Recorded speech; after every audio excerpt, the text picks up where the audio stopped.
Corona चल रहा है तो कोरोना से संबंधित ही बात करें। क्या हुआ कोरोना से संबंधित है? तो कोरोना से संबंधित भारत में पहला प्लाज्मा बैंक कहाँ है स्थापित किया गया? दिल्ली में। कौन से इंस्टीट्यूट ने? यकृत और पित्त संस्थान ने, लीवर और बाइलरी इंस्टीट्यूट ने प्लाज्मा बैंक स्थापित किया। प्लाज्मा और ब्लड सेल्स का तो पता ही होगा कि प्लाज्मा थेरेपी में क्या करते हैं, ब्लड से हम प्लाज्मा को निकालते हैं और वो रोगी को चढ़ाया जाता है। इससे क्या होगा, उसकी इम्यूनिटी पावर बढ़ जाएगी, उसकी बॉडी की जो एंटीबॉडीज़ हैं वो दूसरे की बॉडी में एंटीबॉडीज़ में ट्रांसफ़र हो जाएगी। दूसरा क्या रहा, लास्ट ईयर हमारे सामने एक बात आई 91वें संविधान संशोधन से संबंधित। क्या थी वो 91वां संविधान संशोधन? क्या कहता है और कब किया गया? 91 अमेंडमेंट 2003 में किया गया और ये कहता है कि किसी भी राज्य की मंत्री परिषद में मंत्रियों की संख्या विधानसभा के सदस्यों की संख्या के 15% से अधिक नहीं होनी चाहिए। लेकिन एमपी में जो है कितनी हो गई? 34 हो गई। मंत्री परिषद में मंत्रियों की संख्या 34 हो गई, जो कि उनकी विधानसभा की सीट से के 15% से ज़्यादा है, 30 होनी चाहिए थी। इसका रीज़न क्या रहा? इसका रीज़न ये रहा कि कांग्रेस के जो 22 विधायक थे उन्होंने कांग्रेस को छोड़ के बीजेपी में आ गए और इस वजह से यहाँ पे सीटें इंक्रीज हो गई। यहाँ पे एक इम्पोर्टेंट मुद्दा क्या रहता है कि दल बदल कानून, दल बदल से संबंधित कानून पर टिप्पणी कीजिए। ये आपका क्वेश्चन मेंस का तैयार होता है कि उनके ऊपर कौन कौन से रूल रेगुलेशन है। दल बदल कब आया था? 10वीं अनुसूची 1985 में। लेकिन कौन सा संविधान संशोधन था? 51 संविधान संशोधन था। लेकिन मेंस के लिए आपका क्या क्वेश्चन है कि दल बदल से संबंधित कानून पर टिप्पणी कीजिए, वो क्या है, या 10वीं अनुसूची क्या है, 51वां संविधान संशोधन क्या कहता है, ठीक है, और 91 संविधान संशोधन क्या कहता है। तो अभी एमपी में 230, वहाँ पे उसकी विधानसभा की सीटें कितनी हैं? 230, लेकिन प्रभावी संख्या भी कितनी है वहाँ पे? 206 है। दूसरा यहाँ पे प्रीलिम्स का आपका क्या क्वेश्चन बनता है कि एमपी की सीट के बराबर विधानसभा की सीटें कितनी है? तो वो आप स्टेट देखें, हाथों हाथ देखें। नेक्स्ट,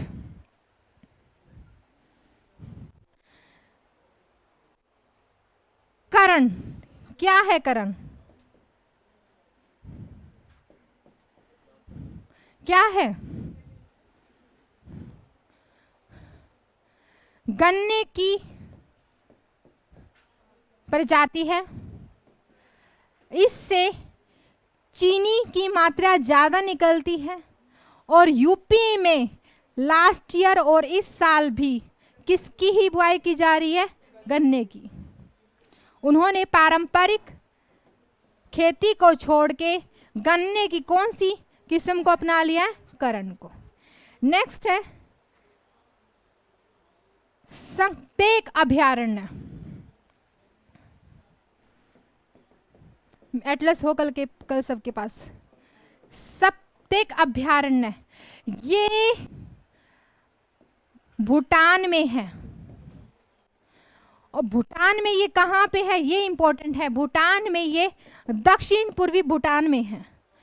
हाल ही में लास्ट ईयर चीन ने, जुलाई 2020 की बात है ये, जुलाई 2020 में चीन ने इसके ऊपर अपना अधिकार बताया है। असर्शन रीजनिंग सही है, बात सही है, लेकिन चीन और भूटान का विवाद पश्चिम और मध्य क्षेत्र को लेकर के हमेशा रहा है। लेकिन दक्षिणी पूर्वी क्षेत्र में उसने पहली बार अपना अधिकार बताया है। क्लियर? और पश्चिम और मध्य में क्या था? चुंबी घाटी को लेकर के, पालसंग घाटी को लेकर के और जकरतंग घाटी को लेकर के पाकिस्तान, चीन और भूटान में विवाद बना रहता है। और इस पहली बार सक्तेंग अभयारण्य पर यह विवाद आया है।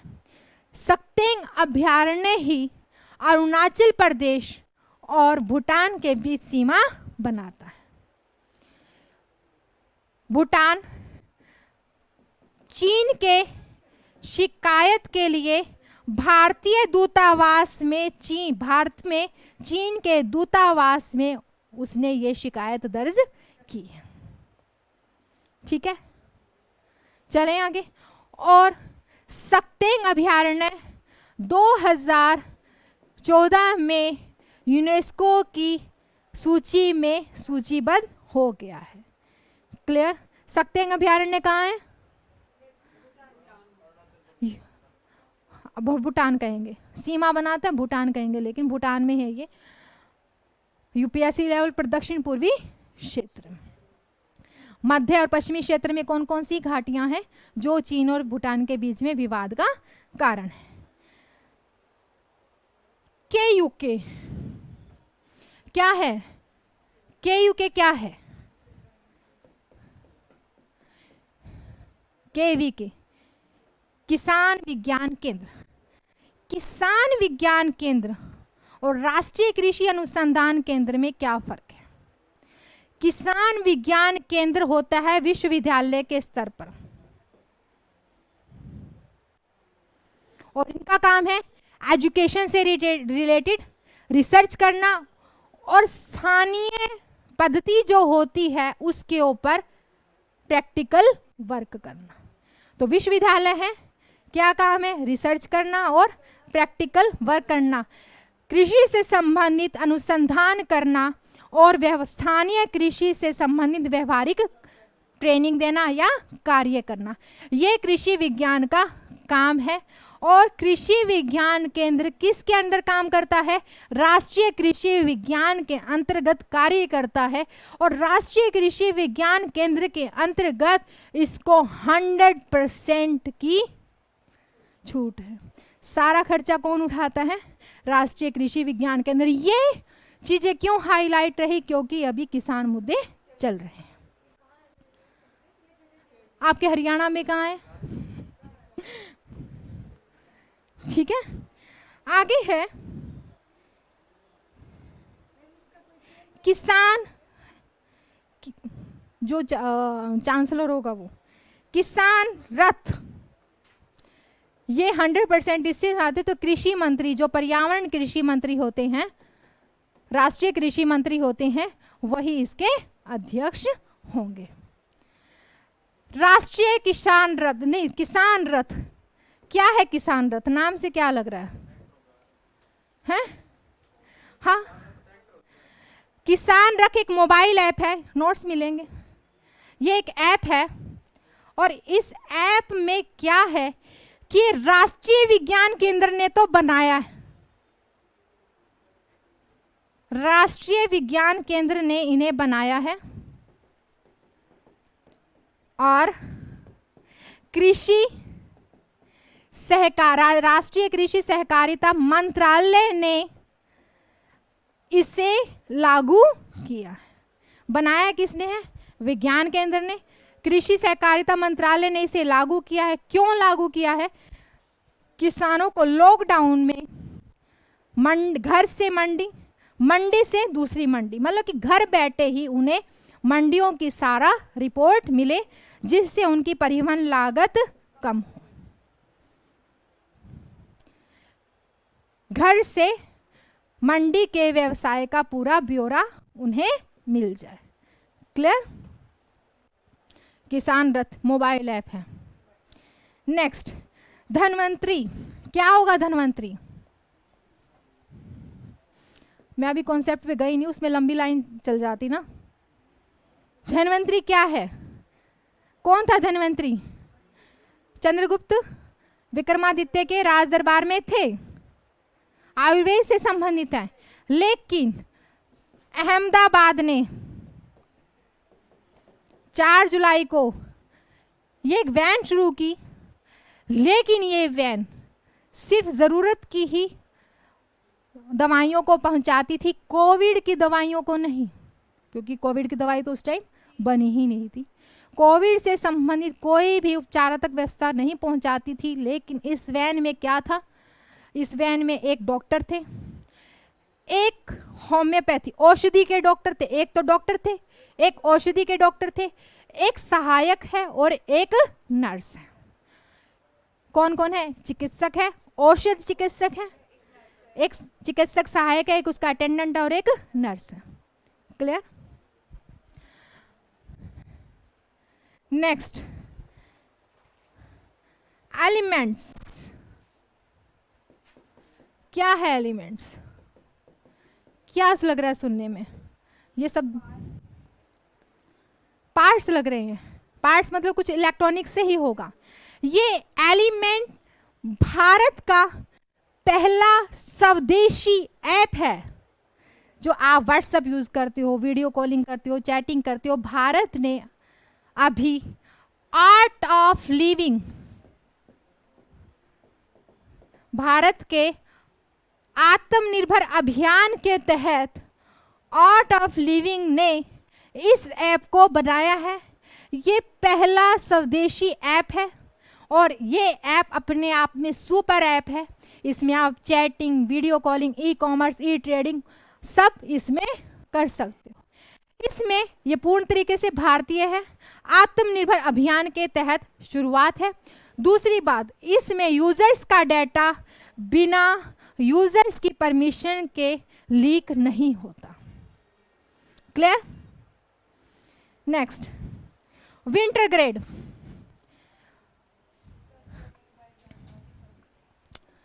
विंटर ग्रेड क्या है? सर्दी तो है ही। क्या होगा ये? फसल होगी, पेट्रोल होगा, सेना के लिए कुछ कपड़े होंगे, कुछ भी। ये विंटर ग्रेड इंडियन ऑयल ने डीजल की एक किस्म बनाई है जो -30 डिग्री सेल्सियस पर भी जमेगी नहीं, तरलता में नहीं जाएगी। बहुत अधिक ऊंचाई, लद्दाख, कारगिल, कांजा और करगिल के क्षेत्रों में इसका यूज किया जाएगा। ठीक है? वर्तावली, ये तो बहुत इंपॉर्टेंट है क्योंकि अभी हम चल भी रहे हैं भाषा के क्षेत्र में ही। वर्तावली क्या होगा? कोई पारंपरिक ही लग रहा है। 4 जुलाई 2020 को 4 जुलाई, बहुत इंपॉर्टेंट चेंज है ये। इसने 5 वर्ष पूरे कर लिए। ये डीडी न्यूज का संस्कृत न्यूज है, संस्कृत भाषा में न्यूज है। ठीक है? और इसी दिन ही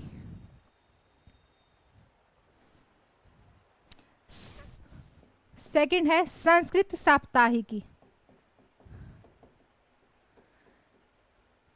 और 4 जुलाई 2020 को संस्कृत साप्ताहिक को शुरू किया गया। ऑल इंडिया रेडियो ने FM 100.1 मेगाहर्ट्ज पर पहला 20 मिनट का संस्कृत का समाचार शुरू किया है।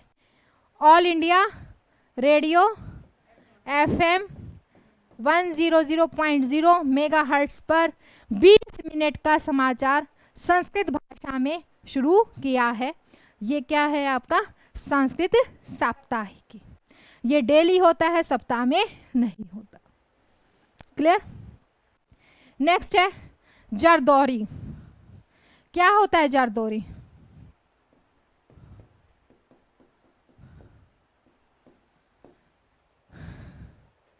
जरदौरी जरी का काम। जरी का काम कब आया? 17वीं शताब्दी। डेट पता हो? कहां से आया? फारस से आया। कहां से आया? मुगल लेके आए। कहां पर है अभी भी? भोपाल में। किसकी कढ़ाई की जाती थी पहले? सोने के धागे से कढ़ाई। अब कैसे कढ़ाई की जाती है? क्वेश्चन ये बनेगा। जरदौरी नाम है सोने की कढ़ाई। काम पारंपरिक काम है, सोने के तार से कढ़ाई करना कपड़े पे, पारंपरिक काम।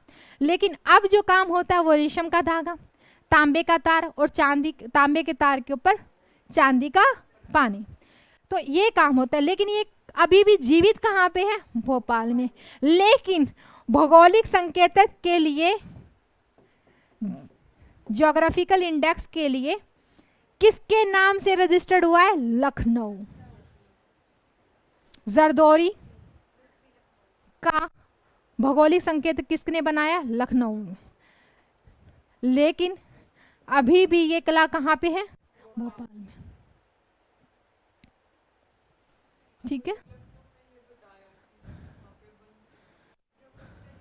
जरदौरी ज्योग्राफिकल इंडेक्स जो मिला है, टैग मिला है, वो हमें लखनऊ के नाम से मिला। ठीक है। नेक्स्ट,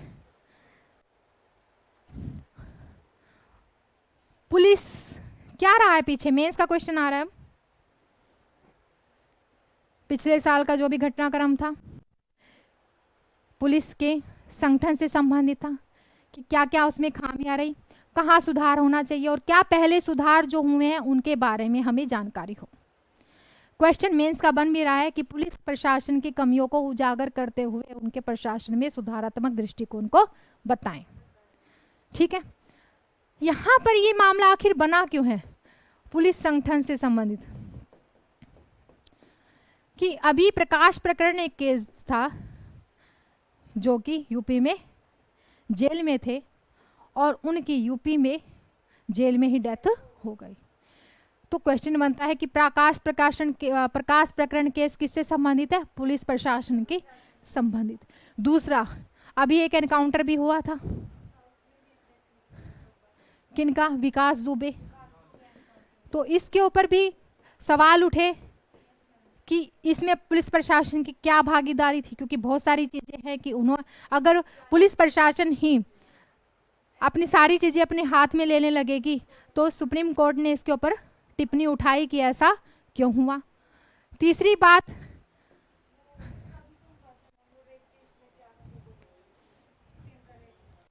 प्रियंका वाले केस में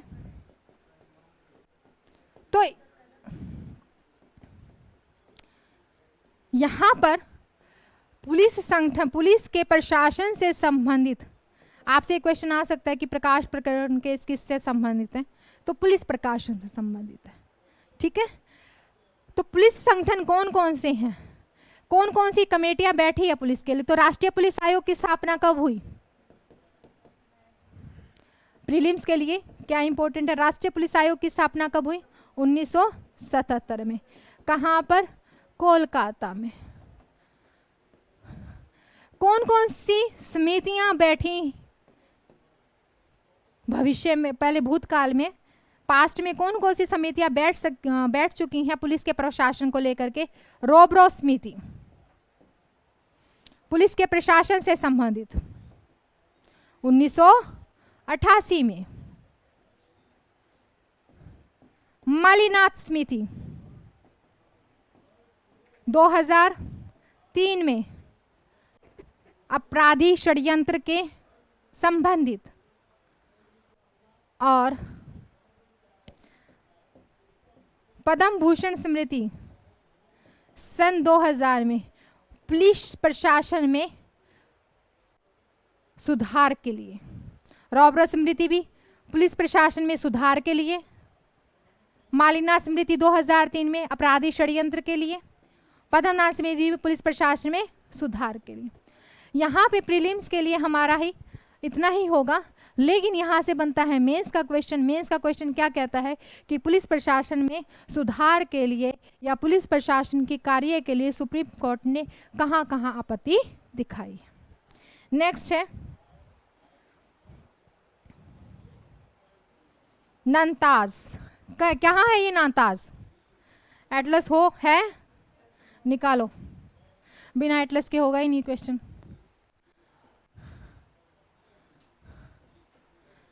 पहले सुन लो इसको। ये ईरान का यूरेनियम संवर्धन रिएक्टर था, यूरेनियम संवर्धन केंद्र था, और इसमें लगी है आग। अब यहां पे हम आगे चलते हैं। यहां पे मेंस का क्वेश्चन लिखता है कि ईरान के परमाणु कार्यक्रम पर नोट लिखें। क्यों? क्योंकि इसमें आग लगाई गई है। कैसे? इसमें इससे पहले पार्खेन न्यूक्लियर प्लांट पर आग लगाई गई 25 जून 2020 को। सेकंड लगाई गई तेहरान न्यूक्लियर प्लांट को 30 जून 2020 को। नंताज 2 जुलाई 2020 को, ठीक है। क्यूशिस्तान 7 जुलाई 2020 को। उसके बाद उन्होंने लगाई माराकश पर 12 जुलाई 2020 को। उसके बाद इन्होंने लगाई एथराज पर 17 जुलाई 2020 को। उसके बाद इन्होंने लगाई वामनिन सेन पर 19 जुलाई 2020 को। तो हमें यहाँ पे मेंस का क्वेश्चन भी आ रहा है, प्रीलिम्स का क्वेश्चन भी आ रहा है कि हाल ही में जो न्यूक्लियर विस्फोट हुए वो कहाँ हुए? ईरान में हुए। उनकी एक चेन में उसने किए हैं। यहाँ पर मेंस का क्वेश्चन क्या बनता है कि ईरान के न्यूक्लियर पावर प्लांट पर टिप्पणी लिखें या ईरान ने ये ऐसा क्यों किया। और इसके पीछे एक संयुक्त राष्ट्र से संबंधित एक संधि के प्रावधान में उन्होंने ऐसा किया है। उन्होंने ऐसा इसलिए किया क्योंकि संयुक्त राष्ट्र की संधि कहती है कि यूरेनियम संवर्धन, क्योंकि ये क्या आ गए थे 2015 में, ये सारे प्लांट उनके 2015 में आईईए के अंतर्गत आ गए थे, आईईए के निगरानी तंत्र में थे, और इसके अकॉर्डिंग ये अपना आगे विस्तार नहीं कर सकता। और ये पूरे विश्व में यूरेनियम को सप्लायर करने वाला है, और इसने इसीलिए इसको अपना विस्फोट किया है।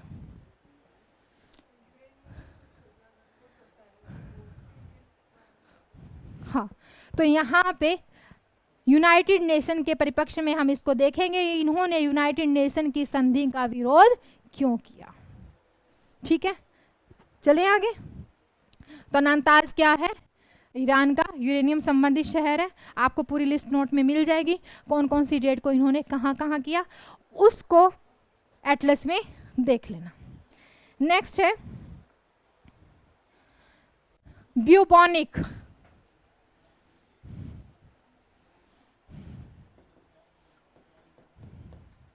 क्या है ब्यूबोनिक? है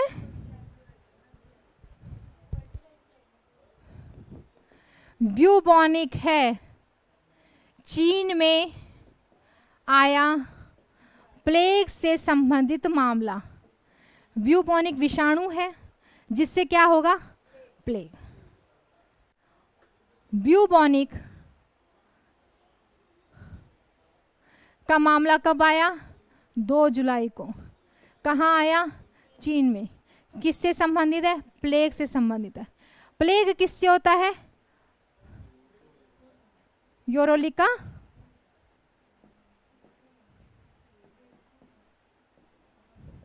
पर्टुसिस विषाणु से।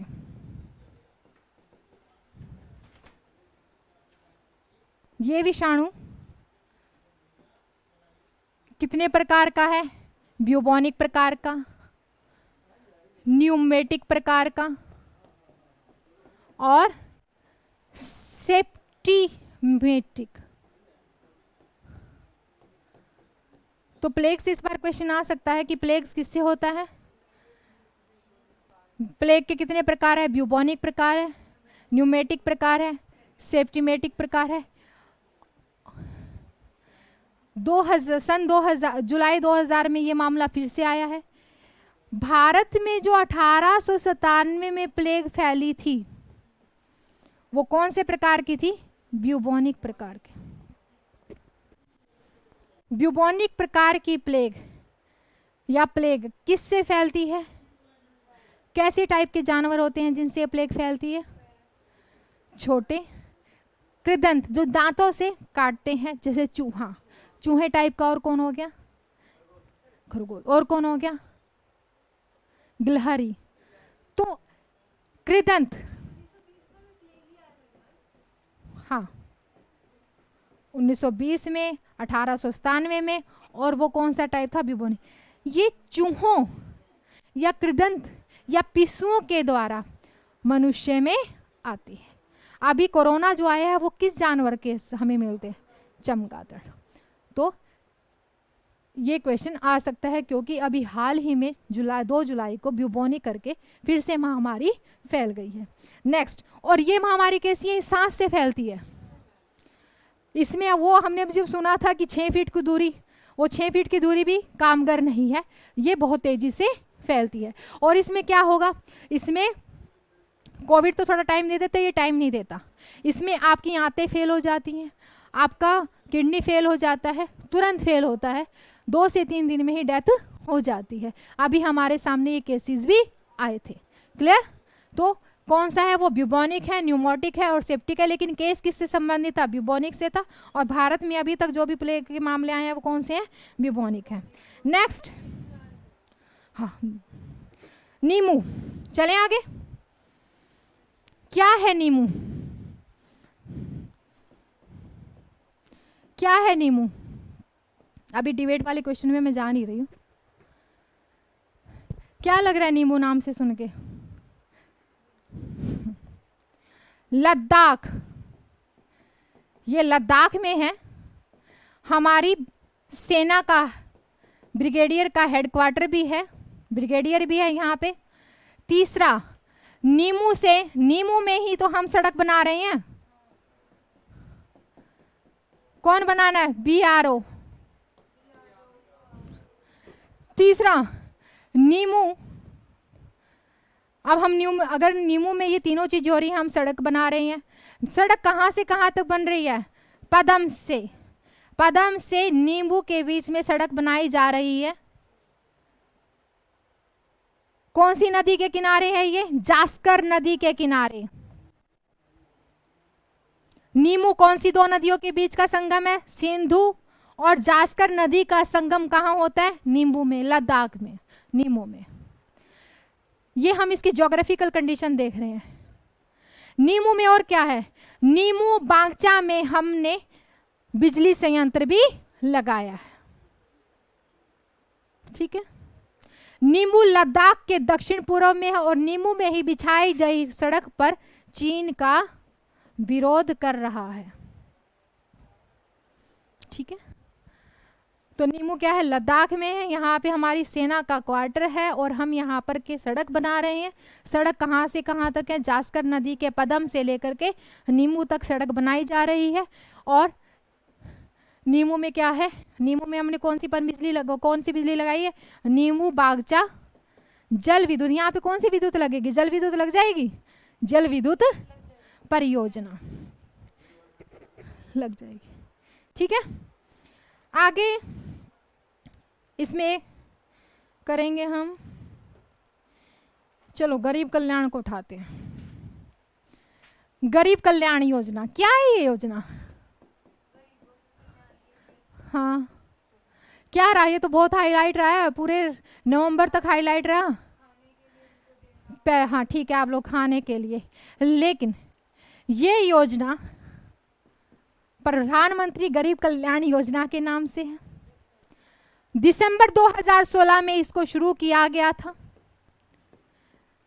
इस योजना का उद्देश्य है सभी जो जरूरत के लोग हैं उन तक खाद्यान्न की पहुंच, 24 मार्च 2020 को प्रधानमंत्री ने घोषणा की कि 5 महीने का अनाज, क्वेश्चन यहीं से आएगा इस योजना में, क्योंकि ये योजना पुरानी है लेकिन योजना में 2 पॉइंट ऐड हुए। तो 5 महीने तक, 24 मार्च को घोषणा की 5 महीने तक अनाज फ्री मिलेगा 30 जून 2020 तक। कैसा अनाज मिलता? 5 रुपए किलो चावल, 5 रुपए किलो गेहूं और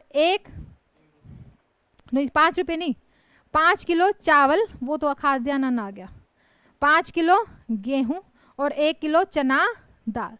ये अनाज क्वांटिटी ये पता होना चाहिए, कौन सी फसल? चावल, गेहूं, चना दाल,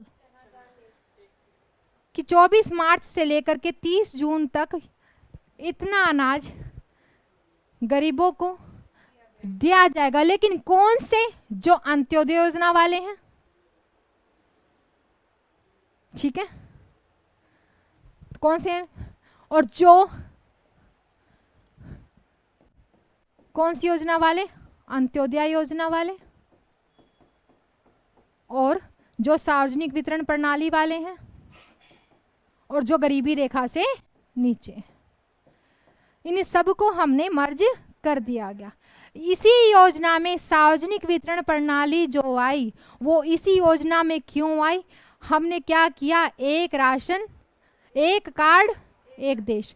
क्योंकि इसमें यही कॉन्सेप्ट, यही मेंस का कॉन्सेप्ट इसमें निकल के आ रहा है कि इसमें जिनके पास भी राशन कार्ड है वो कहीं से भी राशन ले सकते हैं।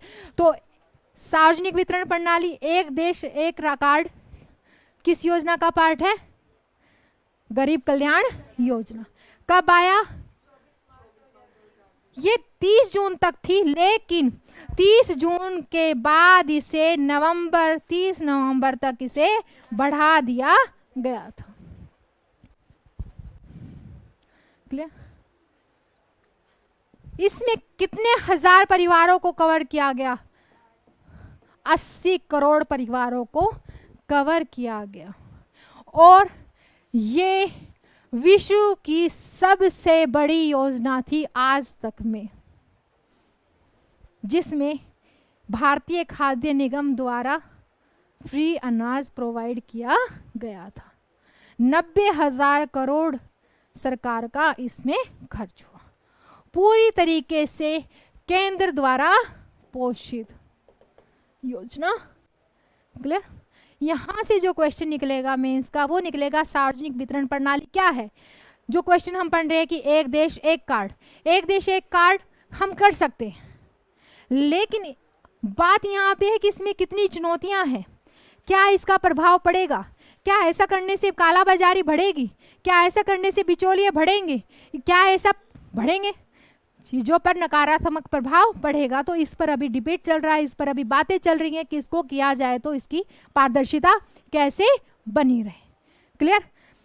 कहने को तो इसमें यह आ रहा है सार्वजनिक वितरण प्रणाली में कि एक व्यक्ति के ऊपर हम डिपेंड नहीं रहेंगे, कि एक दुकानदार के ऊपर हम दूसरे को कर सकते हैं, लेकिन इससे कालाबाजारी बढ़ती जाएगी। इससे तो भ्रष्टाचार बढ़ेगा कि हाँ मुझे तुम्हारा बिचौलिए बढ़ जाएंगे, वो उसको पैसा देगा कि मेरे लिए पास ला के दो, दूसरा तो इस तरीके से भ्रष्टाचार बढ़ता जाएगा। तो इसके ऊपर बातें हो रही हैं कि एक देश एक कार्ड व्यवस्था कितनी पॉसिबल है और कैसे इसको इम्प्लीमेंट करे, तो इसके लिए क्या क्या नियम होने चाहिए। ठीक है, नेक्स्ट है, इसमें यही फोकस रहे। 2016 में आई थी, 80 करोड़ परिवार को भी पोषित किया। 24 मार्च को घोषणा की थी 30 जून तक हम 5 महीने का ये राशन प्रोवाइड कराएंगे, और बाद में हमने इसको कितने टाइम तक बढ़ा दिया? 30 नवंबर तक बढ़ा दिया। क्लियर? इसमें कौन कौन सी योजनाएं? गरीब कल्याण योजना आ रही है, सार्वजनिक वित्त प्रणाली और अंत्योदय योजना वाले व्यक्ति इसमें आ रहे हैं, नोट्स में है ये सब। नेक्स्ट, अंतर्राष्ट्रीय शूद्र दिवस कहाँ बनता है?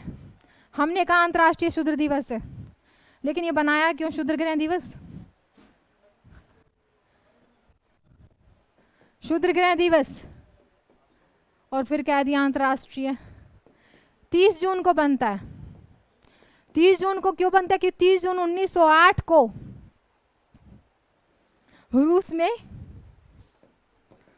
शूद्र ग्रह गिरा था। कहाँ गिरा था ये इंपॉर्टेंट हो, 30 जून हमने पढ़ लिया, 3 जून 1908। कहाँ गिरा? रशिया में। कहाँ गिरा? रशिया के साइबेरिया के मैदान में। कहाँ गिरा?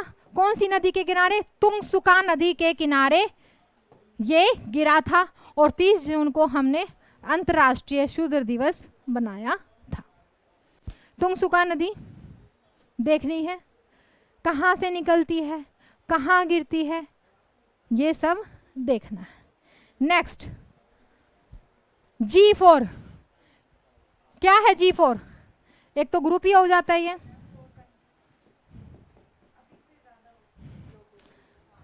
आपने G4 ग्रुप पढ़ा है, सीधा सा अंतर्राष्ट्रीय संगठन पे जाया। G4 ग्रुप H1N1 2009 में जो स्वाइन फ्लू आया था उसी का ही दूसरा नाम है। स्वाइन फ्लू किससे फैलता है? सुअर से फैलता है। सुअर से मनुष्य में बहुत बड़ी महामारी है। इसको अंतर्राष्ट्रीय महामारी घोषित कर दिया गया, वैश्विक महामारी घोषित कर दिया गया था 2009 में। और G4 स्वाइन फ्लू वाले H1N1 का ही वायरस है। कहां से आया? चाइना में।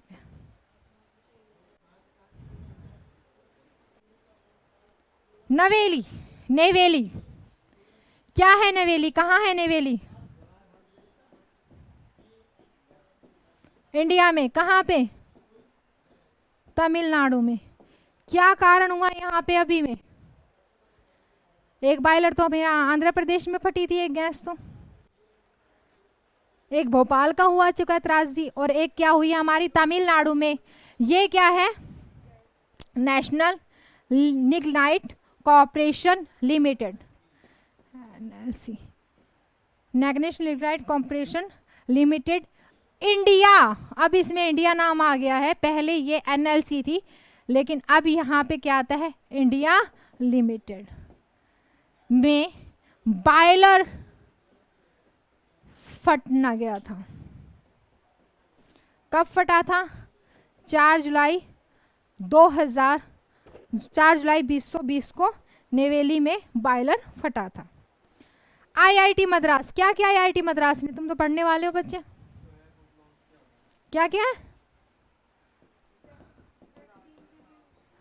विश्व में IIT मद्रास ने विश्व में पहली बार BSc डाटा प्रोग्रामिंग और डाटा प्रोसेसिंग में पहली बार BSc ऑनलाइन एडमिशन लिए हैं। और ऑनलाइन एडमिशन शुरू करवाने वाला BSc फील्ड में कौन है?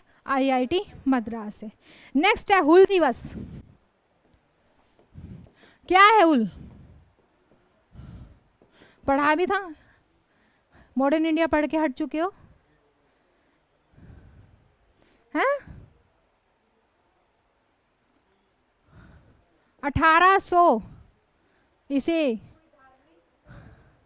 1855 में झारखंड में, अब झारखंड कहलाता है, पहले तो बिहार कहलाता था, झारखंड में हुल दिवस बनाया गया।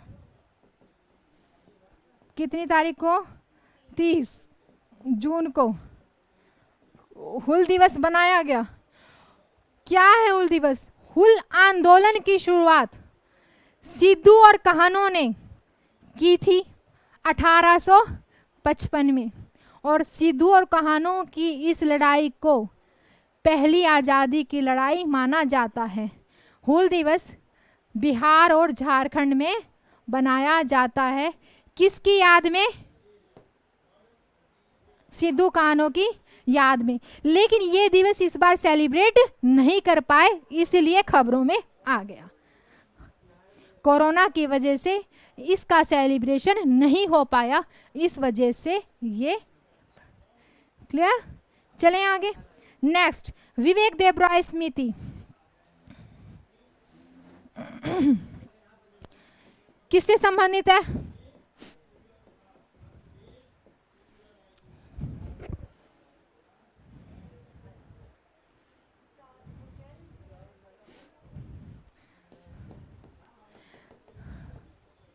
रेल व्यवस्था के पुनर्गठन,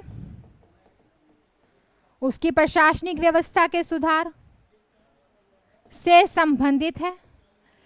इसी समिति ने तो सिफारिश की कि रेल के कोच और वैगन्स को कौन बने, निजी क्षेत्र को दे दिया जाए। देवराय समिति ने ही रेलवे के वैगन और कोचों को निजी क्षेत्र में देने की सिफारिश की। कितने परसेंट? 5% के कार्य को निजी क्षेत्र को देने की सिफारिश की। 95% कहाँ रहेगा? 95% केंद्र के पास ही रहेगा। विवेक देवराय समिति इसके पुनर्गठन से संबंधित है। रेलवे से संबंधित, अगर हम निजी क्षेत्र में रेलवे का निजीकरण करते हैं तो क्या होगा? क्या होगा अगर हमने रेलवे का निजीकरण किया? फैसिलिटी अच्छी तो होगी, ठीक है, व्यवस्था अच्छी हो जाएगी, और क्या होगा? दुर्घटना कम हो जाएंगी, और क्या होगा? महंगाई बढ़ जाएगी, और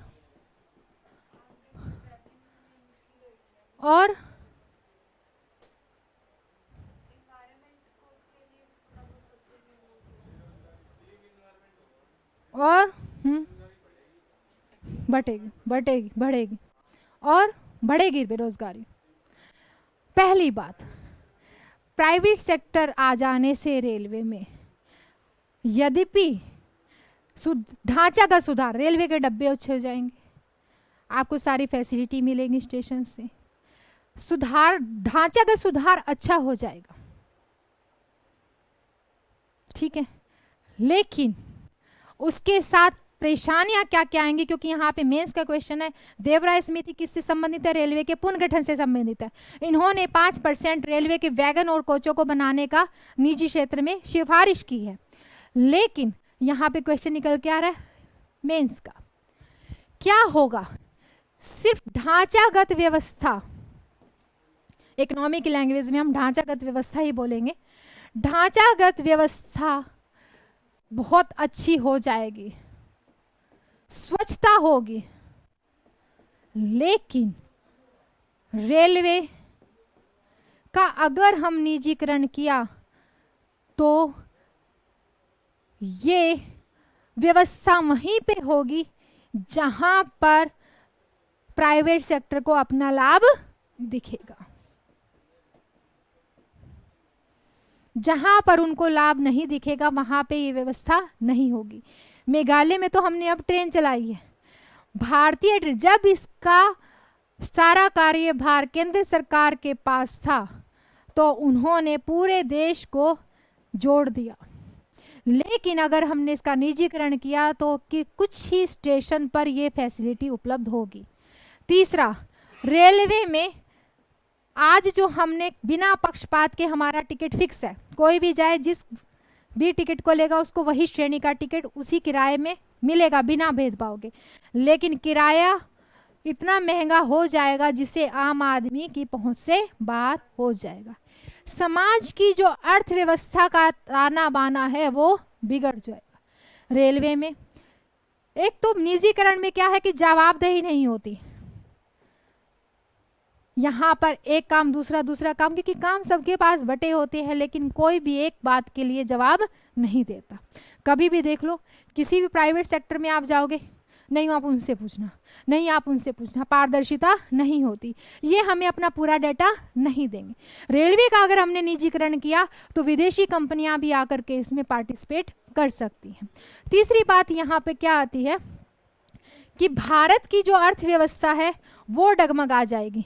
कैसे कि अभी रेलवे में कितने लोगों को रोजगार है, लेकिन निजीकरण किया तो वहाँ पे कंप्यूटराइजेशन और बहुत सारी फैसिलिटीज आने के बाद बहुत सारे लोगों क्या हो जाएंगे, बेरोजगार हो जाएंगे। रेलवे में अभी हमने क्या कर रखा है, हमारे सार्वजनिक क्षेत्र है, सबकी गवर्नमेंट जॉब होती है, लेकिन उस टाइम में कॉन्ट्रेक्चुअल हो जाएगा और बेरोजगारी की दर बढ़ती चली जाएगी। तो बहुत सारी चीज़ें अच्छी हैं और बहुत सारी पागल। जैसे हमने विमान का प्राइवेटाइजेशन किया था और हमारे पास क्या आया, सब घाटा ही आया।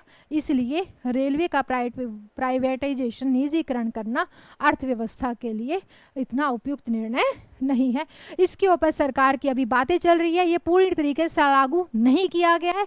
सिफारिशें आई हैं लेकिन अभी इम्प्लीमेंट नहीं हुआ। कितने % तक करना है? 5%।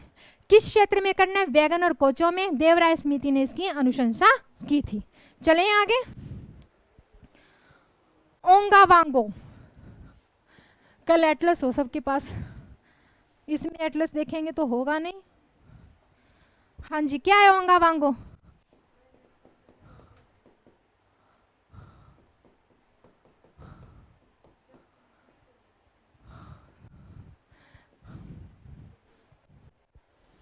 क्या है?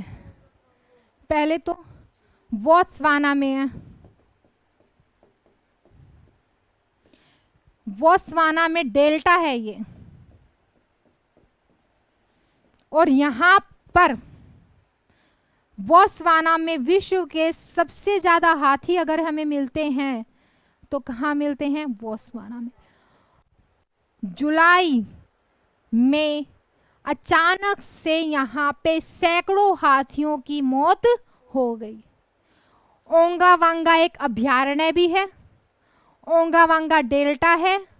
और ये डेल्टा क्यों इंपॉर्टेंट है? क्योंकि ये डेल्टा अंतर्देशीय नदी ने ही बनाया है, ये डेल्टा सागर के किनारे नहीं है।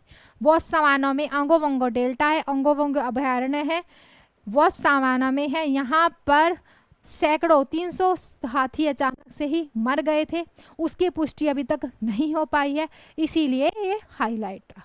इसकी स्थल रूप देश है। इसकी स्थिति आप देखिए कि इसके साथ कौन कौन सी कंट्री लगती हैं। कहाँ मिलेगा ये? साउथ अफ्रीका में मिलेगा। एटलस है तो खोल के देखो। नेक्स्ट,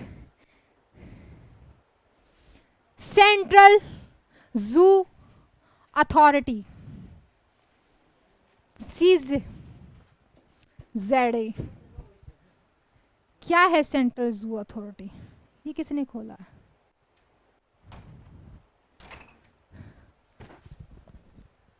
कौन करता है इसका काम? हमने कब बनाया इसको? भारत में सेंट्रल जू अथॉरिटी कब बनी? केंद्रीय चिड़ियाघर कब बनाया हमने? पहला तो कौन बनाएगा? पर्यावरण और वन मंत्रालय। यहां सुन लो एक बार, इसमें चेंज हुआ है थोड़ा सा, ठीक है। अध्यक्ष कौन होंगे इसके? पर्यावरण मंत्री होंगे। कौन से मंत्री? केंद्रीय मंत्री, केंद्रीय पर्यावरण मंत्री। तीसरी बात, कितने सदस्य होंगे टोटल? एक अध्यक्ष, एक सचिव और 10 सदस्य, ठीक है। सेंट्रल जू अथॉरिटी हमने कब बनाई? सेंट्रल केंद्रीय चिड़ियाघर कब बना हमारा? 1992 में।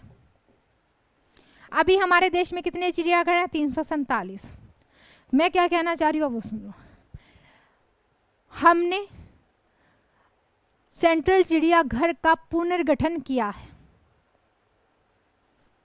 और पुनर्गठन में हमने इसकी मैनेजमेंट में किसको ऐड किया है वो जरूरी है। हमने इसकी मैनेजमेंट में art and architect department of Delhi का विशेषज्ञ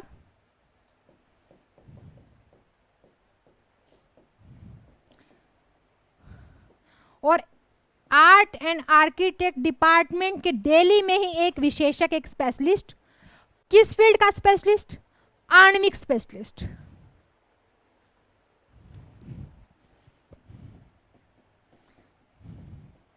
ये विशेषज्ञ को हमने इसमें नियुक्त किया है। हमने ये अमेंडमेंट किसमें किया? वन्य संरक्षण अधिनियम 1972 के सेक्शन 38A के अकॉर्डिंग हमने ये संशोधन किया है। क्वेश्चन यही आएगा कि CZA का मंत्री कौन आता है? पर्यावरण मंत्री HPSC के लेवल पे। कौन डिपार्टमेंट इसको हैंडल करता है? ये करता है। हाल ही में इसमें क्या संबंधित हुआ, हमने architect of art and culture department से दिल्ली से एक आणविक अधिकारी को नियुक्त किया है। कब इसकी स्थापना हुई थी? 1992 में। टोटल कितने हैं? 347। लेकिन ये जो पुनर्गठन किया है ये 1972 वन्य जीवन संरक्षण 1972 के सेक्शन 38A के अकॉर्डिंग हमने ये पुनर्गठन किया है। नेक्स्ट एक बात है, चिड़ियाघर तो हमने देख लिया, ठीक है, 347 हैं। हाल ही में कौन सी 2 चिड़ियाघर जोड़े गए हैं? एक तो नालंदा में राजगिरी चिड़ियाघर अभी जोड़ा है, वो तो अभी इसी की जोड़ा है जनवरी में ही। दूसरा अशफाक उल्ला चिड़ियाघर कहाँ? यूपी गोरखपुर। राजगिरी चिड़ियाघर कौन जोड़ा? नालंदा बिहार, और अशफाक उल्ला चिड़ियाघर यूपी गोरखपुर। गोरखपुर याद रखना है क्योंकि ये चिड़ियाघर पहले से ही था, इसका नाम बदला है। राजगिरी वाले का भी हमने नाम बदला, नहीं राजगिरी वालों को तो डेवलप किया है, इसको हमने नाम बदला है क्योंकि ये हमारा वहाँ पे एक वेटलैंड था, उस वेटलैंड को हमने बनाया। ठीक है, तो दोनों ही चिड़ियाघर कौन से जुड़े हैं? राजगिरी और अशफाक उल्ला। नेक्स्ट, धम्मचक्र दिवस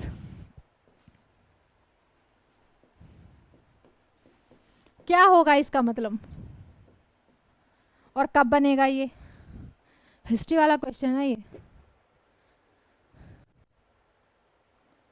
गुरु पूर्णिमा कब बनाते हैं हम? गुरु पूर्णिमा कब आती है? आषाढ़ पूर्णिमा। क्या हुआ था पूर्णिमा वाले दिन? बुध का जन्म और बुध की डेथ। बौद्धों का क्या है? सबसे पवित्र स्थल, पवित्र दिन। क्यों बनाया गया? हमने अंतर्राष्ट्रीय, मैंने यहाँ लिख दिया, अंतर्राष्ट्रीय धम्मचक्र दिवस बनाया है। और किसके साथ? भारत सरकार प्लस अंतर्राष्ट्रीय बौद्ध सम्मेलन ने 4 जुलाई 2020 को धम्मचक्र दिवस बनाया है पहली बार। ठीक है, चलें आगे। प्रेरक दौर सम्मान नया प्रकार का है कुछ, है ना?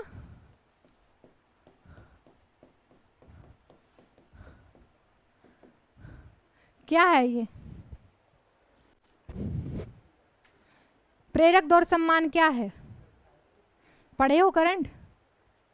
नहीं, ये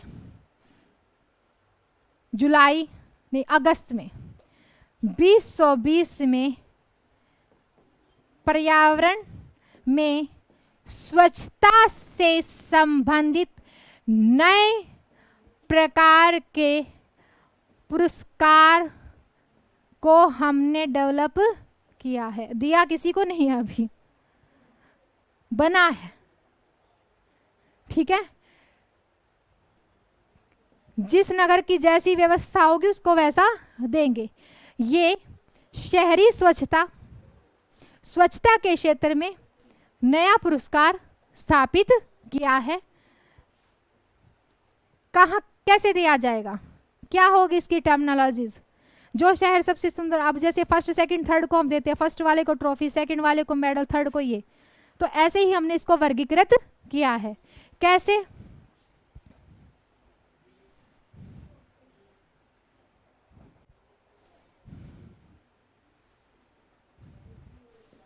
डायमंड हम किसको देंगे? प्लेटिनम को। उज्जवल किसको देंगे हम? ठीक है, चांदी, सोना, चांदी, तांबा और आकांक्षी योजना।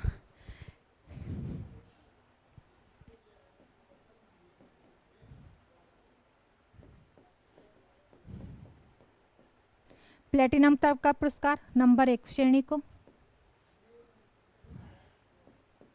सुनहरा पुरस्कार नंबर 2 श्रेणी को, उज्ज्वला पुरस्कार नंबर 3 श्रेणी को,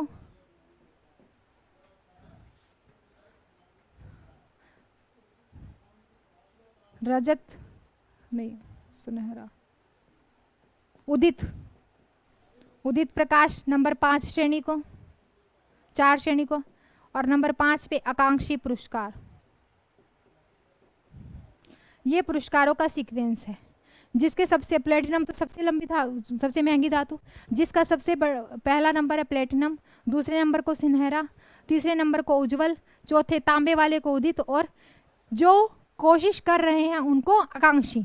तो ये पुरस्कारों को हमने डिवाइड किया है, ये अभी तक हमने किसी को दिए नहीं है, नए प्रकार के पुरस्कार बनाए हैं। इसके कितने वर्ग हैं? 5 वर्गों में हमने इसको बांटा है, और 5 वर्ग कौन से हैं? ये हैं। ठीक है, तो पुरस्कार का नाम क्या है? प्रेरक दौर सम्मान पुरस्कार।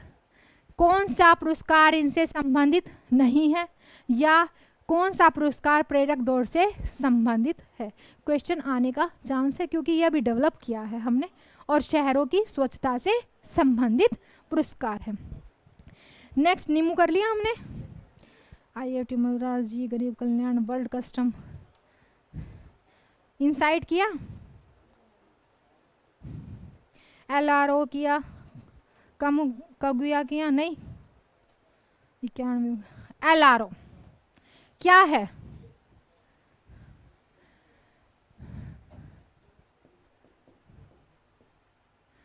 दूसरा, तीनों इकट्ठा ही करेंगे।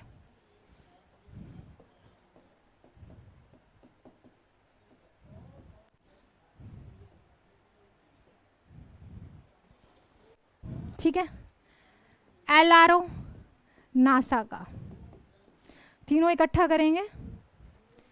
इनसाइट नासा का, कगवा जापान,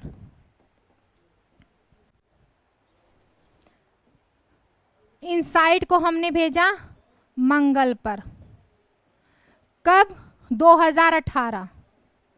किसने भेजा? डिस्कवरी मिशन किससे संबंधित है? 2008 का डिस्कवरी मिशन तो मंगल का।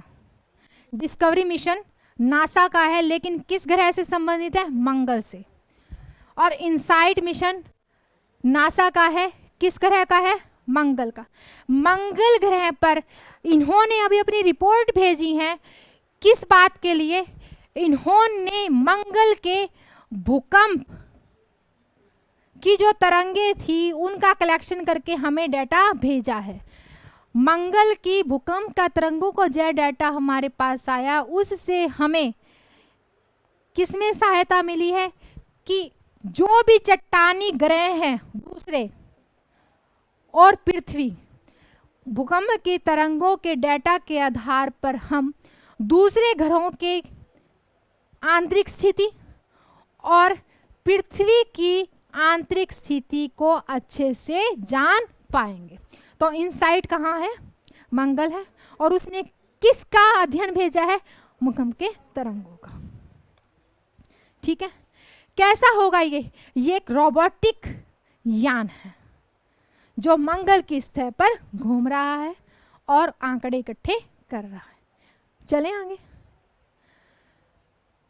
LRO, रूलर रिकॉग्निजेंस ऑर्बिट, ये भी नासा का है, ये भी रोबोटिक है, अंतरिक्ष यान है, रोबोटिक है। ये कहाँ भेजा है? चंद्रमा पर भेजा है। इसने क्या किया है चंद्रमा में? इन्होंने चंद्रमा के लौह ऑक्साइड और टाइटेनियम से संबंधित आंकड़े भेजे हैं। इन्होंने चंद्रमा में लौह ऑक्साइड से संबंधित आंकड़े भेजे हैं। और कगवा जापान का यान है जो कहाँ गया है? चंद्रमा पर ही गया है, और उसने भी इन्हीं आंकड़ों की पुष्टि की है। चंद्रमा पर लोहा ऑक्साइड की पुष्टि कगवा ने भी की है। यहाँ पर इनसाइट वाला क्या है? ये डिस्कवरी से डिस्कवरी, मार्स के लिए जो अभियान भेजा था डिस्कवरी, उससे संबंधित है। ठीक है, अब ये हुआ एक्चुअली जल्दी जल्दी एलिमेंट 45 जीवांजी। हाँ जी, अब आते हैं इम्पोर्टेंट बात पे। वर्ल्ड कस्टम ऑर्गेनाइजेशन नहीं हुआ ना, है? चलो, ये कल की रिपोर्ट है। वर्ल्ड कस्टम ऑर्गेनाइजेशन मैं कैसे लेके चल रही हूँ, 2019 से करंट और कल की डेट, जो कल डाटा है उसको हम डिस्कस करके चलेंगे, उसकी न्यूज़ को। क्या करवाना है?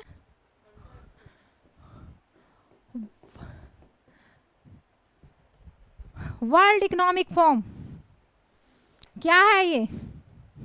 पढ़ते आ रहे हो, लेकिन इस बार बहुत इंपॉर्टेंट, इस बार बहुत इंपॉर्टेंट है, मेंस के लिए भी प्रीलिम्स के लिए भी। वर्ल्ड इकोनॉमिक, बहुत इंपॉर्टेंट क्वेश्चन है ये। कहाँ है इसका मुख्यालय? स्विट्जरलैंड में है। यहाँ पे ये एक इंटरनेशनल बिजनेस ऑर्गेनाइजेशन था। इसने इस साल जो रिपोर्ट दी है वो है ग्लोबल, ये रिपोर्ट में ही सब कुछ है, ग्लोबल जेनेटिक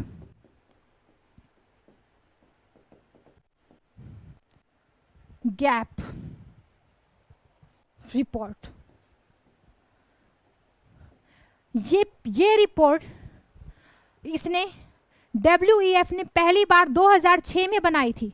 उससे पहले किसके ऊपर रिपोर्ट बन रही थी? पॉलिटिकल कंडीशन पे, इकोनॉमिक कंडीशन पे, लेकिन जेनेटिक कंडीशन पे पहली बार रिपोर्ट कब बनाई? एक तो ये बात है 2006 में। और WEF ने 3 अप्रैल 2021 को, यानी कि परसों ही, अपनी कौन सी रिपोर्ट दी है? Global genetic gap report. इस रिपोर्ट में का आकलन कैसे होता है? इस रिपोर्ट का आकलन वो प्रत्येक देश के अनुसार बनाएगा। तो वर्ल्ड EF के कितने देश हैं? 196 देश हैं। ये जो ग्लोबल जेनेटिक रिपोर्ट जो इन्होंने बनाई, गैप रिपोर्ट, इसके क्या आधार थे? जेनेटिक तो समझ ही गए कि किस देश में समानता नहीं है या किस देश में समानता कम है, किस में ज्यादा है। समानता कहाँ नहीं होगी? शैक्षणिक में, है ना। समानता कहाँ नहीं होगी? आर्थिक में।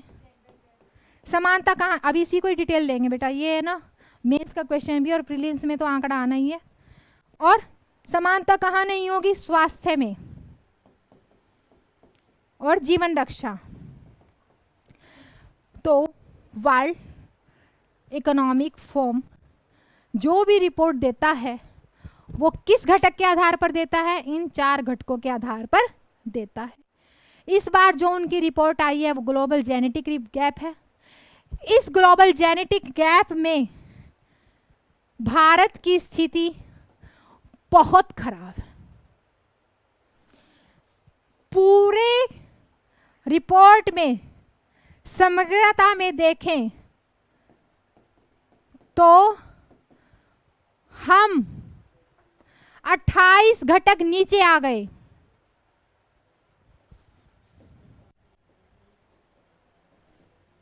28 दर नीचे आ गए, 28 पायदान नीचे आ गए टोटल में।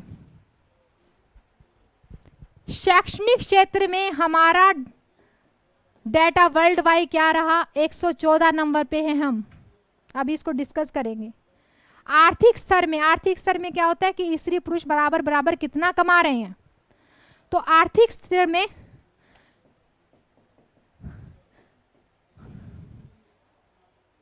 एक स्त्री 5 पुरुषों की आय का 5वां हिस्सा एक स्त्री ले रही है। यानी कि वर्ल्ड वाइड हमारे कंट्री की कंडीशन इक्वालिटी में नहीं है।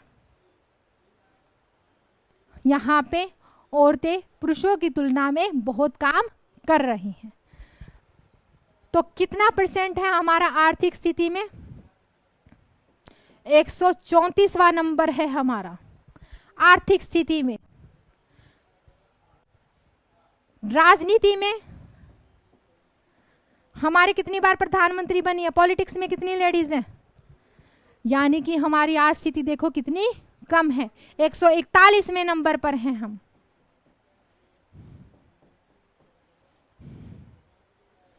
यानी कि 13.5% की, विश्व में 13.5% में, इंडिया में 13.5% की भागीदारी है। स्वास्थ्य और जीवन रक्षा में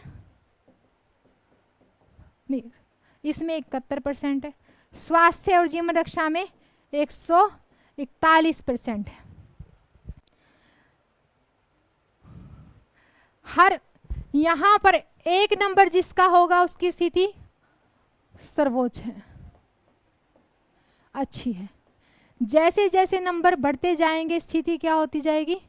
खराब होती जाएगी। इस बार WEF में हमारा आंकड़ा दक्षिण एशियाई देशों को तो छोड़ो, पड़ोसी देशों में भी सबसे खराब है।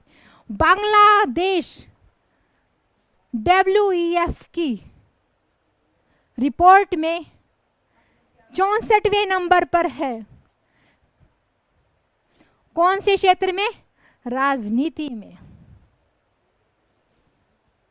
और एजुकेशन में नंबर 1 पर है आइसलैंड। पिछले साल एजुकेशन में नंबर 1 पर स्विट्जरलैंड था। हमसे जो पूछा जाएगा भारत का आंकड़ा पूछा जाएगा। भारत के पड़ोसी देश बांग्लादेश की स्थिति भारत से राजनीति क्षेत्र में अच्छी है, वो 64 नंबर पे है WEF की रिपोर्ट में। ये हमारा आंकड़ा हमें बताता है कि हम शैक्षणिक, आर्थिक, राजनीतिक और जीवन प्रत्याशा में लैंगिक गैप हमारा बहुत ज्यादा है। इसका क्या प्रभाव पड़ेगा? इसका अगर हम देखें, ये हमारा डेटा खराब है। इस डेटा का हमारे देश की अर्थव्यवस्था पे क्या प्रभाव पड़ेगा? कोई हमें निवेश करना नहीं चाहेगा। जो हमें लोन मिलते हैं, जो हमें, वो हमारी टर्म्स एंड कंडीशंस को देख के मिलते हैं। जो हमारे विश्व में आर्थिक, आज हम कहते हैं कि हम 5वीं अर्थव्यवस्था है, लेकिन लोवी इंस्टीट्यूट ने कहा है कि हम 4थी अर्थव्यवस्था। तो ये सब चीज़ें ही तो कंपाइल करके हमें आगे बढ़ाती हैं। छोटा सा एग्जाम्पल, कोई एक घर है, पहले बहुत अमीर था, आज उनके घर में कोई जॉब नहीं कर रहा, खेती बाड़ी भी सब बिक गई, लेकिन हवेली बाकी है। समझ गए? तो क्या वहाँ पे कोई शादी करना चाहेगा अपनी बेटी की? वही कंडीशन है। तो इससे हमारे अंतर्राष्ट्रीय स्तर पर हमारी छवि खराब होती है, जिससे हमें विदेश हमारे पास निवेश करेंगे या नहीं करेंगे। सिक्योरिटी काउंसिल में सदस्य लेने का भी कोई डाटा होता होगा।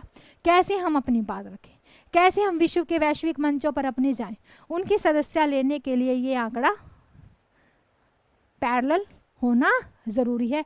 इसमें ज़्यादा गैप नहीं होना चाहिए कि हमारे साक्षरता में तो 114% नंबर पे हम आगे विश्व में, हमारी स्थिति देखो क्या पहुंच गई। लेकिन गवर्नमेंट इसके पीछे तर्क दे रही है कोविड, कि कोरोना काल में हम इतने पीछे आ गए। मैंने पहले भी कहा था कि जितने भी इंडेक्स हैं उसमें हम लुढ़क कर बहुत नीचे आ गए हैं। जितने भी हैं एक निगाह देख लेना। वर्ल्ड EF की रिपोर्ट कहाँ से बनती है? स्विट्जरलैंड से बनती है। ठीक है, कब बनाया गया था ये संगठन? 1992 में बना था, लेकिन जेनेटिक रिपोर्ट इसने कब देनी शुरू की? 2006 से। इस बार जेनेटिक रिपोर्ट किसकी बनी है? ग्लोबल जेनेटिक गैप रिपोर्ट बनी है, क्योंकि हर बार रिपोर्ट नहीं आती। ठीक है, चलें आगे। विश्व आर्थिक मंच की लैंगिक असमानता के रिपोर्ट में भारत की स्थिति का विवरण दीजिए। लिख सकते हैं, आंकड़ा मान लो याद ना हो, लिख सकते हो। ठीक है,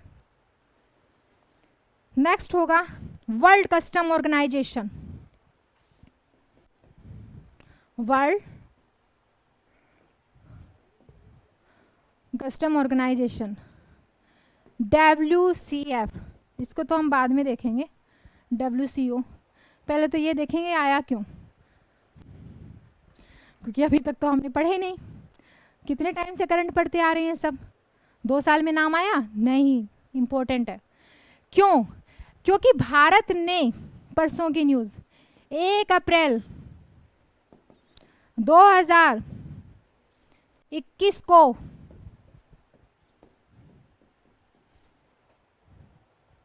$5,000 करोड़ और उससे अधिक के व्यापार करने वाले को क्या कहा कि HSN नंबर ले लो। पढ़ा है HSN नंबर? HSN नंबर अंतर्राष्ट्रीय सार्वभौमिक अर्थव्यवस्था का नंबर है। जैसे हम आलू बेच रहे तो आलू वालों का हमने कमोडिटी बना दी, ठीक है। HSN नंबर WCO ने 1952 में बनाया था, नहीं, HSO ने 1988 में HSN नंबर बनाया था। HSN नंबर एक सार्वभौमिक नंबर है।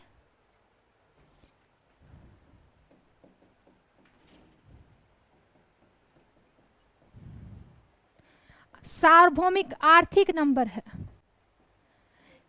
HSN की लिस्ट में 5,000 कमोडिटीज,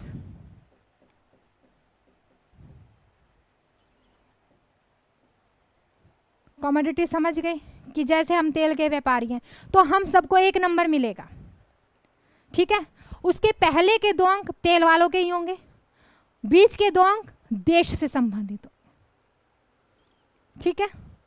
तो हम जो नंबर लेंगे, हम तेल के व्यापारी हैं, हम प्याज के, हम आलू के, हमारा एक नंबर होगा, वो HSN नंबर है। ये कंपलसरी क्यों किया है? इन्होंने कंपलसरी इसलिए किया है ताकि जो ये 5 करोड़ व्यापार वाले लोग अंतर्राष्ट्रीय व्यापार कर रहे थे उनका डेटा इकट्ठा करने में आसानी हो जाए। क्योंकि HSN नंबर में 6 अंक होते हैं, जिसमें 2 तो क्या होंगे, अंतर्राष्ट्रीय कमोडिटी से संबंधित होंगे, 2 देश से संबंधित होंगे और 2 व्यक्ति की पर्सनल डिटेल का होगा। इसको 1 अप्रैल 2021 से इसलिए कंपलसरी कर दिया है ताकि अंतर्राष्ट्रीय व्यापार में आंकड़े हम इकट्ठे कर सके आसानी से। दूसरा, जो लोग अंतर्राष्ट्रीय व्यापार करते हैं उनकी लागत कम हो जाए और उनको व्यापार करने में सुगमता हो। तीसरा, सरकार आंकड़े इकट्ठे आसानी से कर ले। सुगमता क्यों हो? क्योंकि अंतर्राष्ट्रीय नंबर तो हमारे देश की सरकार ही उनको देगी और जब तक कंट्री प्रोवाइड नहीं कराएगी तो उनको विदेशों में अपनी चीज़ को बेचने में क्या होगा, मुश्किल होगी। HSN नंबर लेने से आयात कर में कमी होगी, जो कि हमें बाहर ज़्यादा भरना पड़ता था। सीमा शुल्क में कमी होगी, व्यापार में सुगमता होगी और सरकार के पास व्यापार से संबंधित सारे आंकड़े इकट्ठे हो जाएंगे। HSN नंबर की शुरुआत किसने की थी? वर्ल्ड कस्टम ऑर्गेनाइजेशन ने कब की थी? 1988 में की थी। 1988 में भारत ने HSN नंबर का सदस्य कब से है? 1988 से है। WCO की स्थापना कब हुई थी? 26 जनवरी 1952। इसका मुख्यालय कहाँ है? बेल्जियम, ब्रुसेल्स, ठीक है। HSN नंबर के कितने अंक हैं? 6 बस। कितने तक के व्यापारी इसमें इनरोल? 5,000 करोड़ या उससे अधिक। कौन प्रोवाइड कराता है? WCO। 1952 में बना, लेकिन HSN नंबर 1988 से।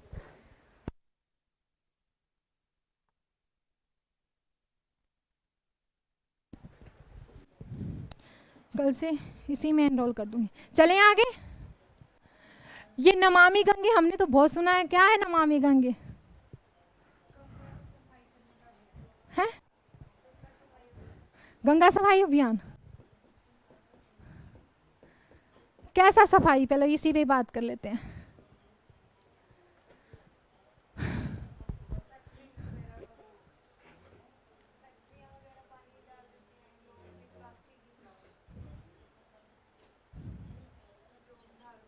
चलो, नमामि गंगे में एक तो हमें अपशिष्ट को हटाना है ना,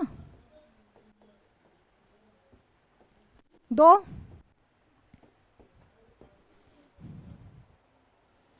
अरे पॉइंट आएंगे, कौन सा उसका पार्ट नहीं है। दूसरा, फैक्ट्री हटा दो। चलो,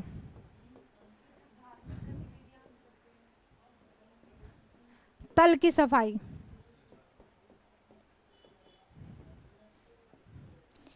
नदी तो साफ हो गई, इनको रोकथाम करनी है। नदी साफ हो गई, वन लगा दें। वन लगा के क्या करेंगे? जैव विविधता बढ़ाएंगे। और आसपास के गांव फिर क्या होंगे? गंगा ग्राम, साफ सुथरे ग्राम। नमामि गंगे योजना, इन सब चरणों को ध्यान दिया जाएगा, इन सब चरणों पे हमें काम करना है। नमामि गंगे योजना एक छाता कार्यक्रम है जो केवल 1 वर्ष के लिए है। क्या होगा इसके अंदर? इसके अंदर हमें राष्ट्रीय गंगा परिषद, राष्ट्रीय गंगा बेसिन प्राधिकरण और स्वच्छता मिशन, गंगा स्वच्छता मिशन, गंगा स्वच्छता मिशन, राष्ट्रीय गंगा नदी प्राधिकरण, राष्ट्रीय गंगा नदी बेसिन प्राधिकरण। ये जितने भी हमने कार्यक्रम शुरू किए थे, ये इनके ऊपर समझ लो हेड आ गया, प्रधानमंत्री। क्या कारण है? इन सभी परियोजनाओं के अंतर्गत शुरू किए गए सभी कार्यक्रमों को और तेजी से करना, व्यापक बनाना और ओवरऑल इस टारगेट को अचीव करना। ठीक है। गंगा स्वच्छता, राष्ट्रीय गंगा नदी प्राधिकरण के अध्यक्ष कौन है? प्रधानमंत्री है। राष्ट्रीय गंगा नदी बेसिन जिन राज्यों से गुजरती है, पर राज्य का मुख्यमंत्री उस एरिया का प्रधान होगा।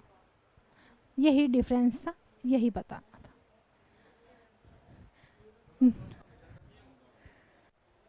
राष्ट्रीय गंगा नदी बेसिन यूपी से गुजरी, उत्तराखंड से बीची, तो उत्तराखंड के मुख्यमंत्री उस एरिया के होंगे। और ये सारे मुख्यमंत्री साल में क्या है, एक बार इकट्ठे होंगे और वो प्रतिवर्ष बैठक करेंगे। पीएम हो गया, वो स्वच्छता मिशन है। पर्यावरण मंत्री, ये छाता कार्यक्रम है, इसके हेड तो पूरा ऑल ओवर सेंट्रल गवर्नमेंट देख रही है। ये 1 वर्ष के लिए आया है और इन सबका काम तेजी से इकट्ठा करके क्या करेंगे? ये करेंगे।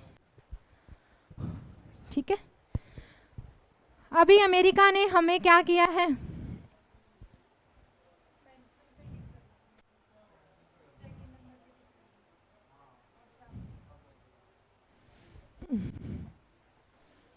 क्या किया है अमेरिका ने? ये क्या है?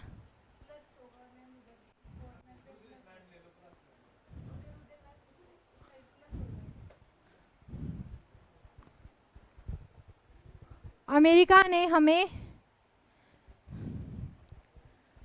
वीजा पर प्रतिबंध लगाया। ये डिटेल का क्वेश्चन आएगा, ये मेंस का है। लेकिन अभी वो कोविड-19 के दौर में था, तो इसलिए हम पूरी तरीके से निष्कर्ष पर नहीं पहुंचेंगे, क्योंकि अगर वो सस्टेन रहता तो एक हमारा मुद्दा ही नहीं, पूरे विश्व का मुद्दा बन जाता। तो अमेरिका ने जो हम पर वीज़ा लगाया कोरोना के दौरान, कौन था वो? H1B, F1 और M1। H1B किससे संबंधित है? व्यवसाय करने वालों से। व्यवसाय कौन कर रहे हैं? ट्रेड कर रहे हैं जो। F1 किससे संबंधित है? जो ग्रेजुएशन करने वहां गए हुए हैं। और F1 उनसे संबंधित है जो प्रैक्टिकल, हायर एजुकेशन के प्रैक्टिकल सब्जेक्ट के लिए वहां पर स्टडी करने गए हुए हैं। ये है प्रैक्टिकल सब्जेक्ट का, ये है ग्रेजुएशन का, और ये है आपके ट्रेडिंग का। तो अमेरिका ने अभी इन पर वीज़ा रोक लगा रखी है, ठीक है। इस पर भारत सरकार की उन पर अनुशंसा है, क्योंकि इस पर रोक लगाने से विश्व के हमारे, मतलब कि हमारे क्या, उसने विश्व के सभी क्या 18% स्टूडेंट्स, सिर्फ इंडिया के 18% स्टूडेंट्स का नुकसान हो जाएगा। तो भारत ने उनकी कहा है कि आप ऑनलाइन तो कंटिन्यू रखो, तो उन्होंने ऑनलाइन किया है, लेकिन ऑनलाइन से हमें फ़ायदा नहीं हो रहा है। अभी हम इस निर्णय पर नहीं पहुंचे हैं कि ये आगे की स्थिति क्या होगी। अभी कहा जा रहा है कि ये कोविड की कंडीशंस को देखते हुए है, और कोविड की कंडीशंस में अपनी, शायद अमेरिका की नीति है कि अपनी अर्थव्यवस्था को आगे ले जाना, ताकि व्यवसाय में भी वो अपने लोगों को ले जा सके, एजुकेशन में भी, और आगे अपने लोगों को लेके आना। क्योंकि अभी कैसा दौर चल रहा है?